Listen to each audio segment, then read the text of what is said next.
Now earlier I posted my refrigerator frozen up. It was frozen and there was ice there, down in there, and this whole tub was full of ice. And so I had people ask me how to fix it.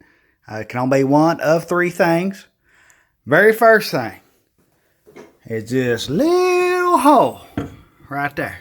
Now normally I take a turkey baster with hot water and I squirt it in there, but turkey baster, it's in the bedroom. I can't find it. So I got this little thing.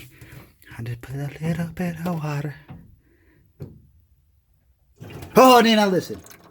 You hear it? You hear it? It means it ain't that. Yeah, next thing you gotta check is this right here. You see that right there? Cool.